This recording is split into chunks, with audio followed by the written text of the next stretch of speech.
বাংলাদেশ সহ মোট ৯টি দেশের উপর পর্যটন ও কর্ম ভিসায় অস্থায়ী নিষেধাজ্ঞা ঘোষণা করেছে সংযুক্ত আরব আমিরাত ইউএই।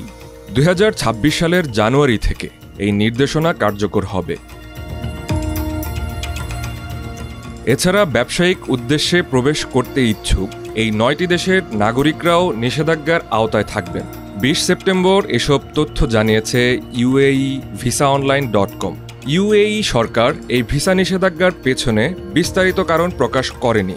ইউএই কর্তৃপক্ষ জানিয়েছে, এই নিষেধাজ্ঞা অস্থায়ী এবং নিরাপত্তা ও স্বাস্থ্য পরিস্থিতির মূল্যায়নের ভিত্তিতে এটি পুনর্বিবেচনা করা হতে পারে।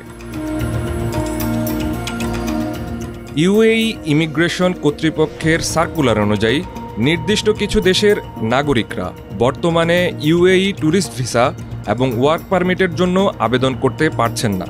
নির্দিষ্ট দেশগুলোর তালিকায় রয়েছে Afghanistan, Libya, Yemen, Somalia, Lebanon, Bangladesh, Cameroon, Sudan, Uganda.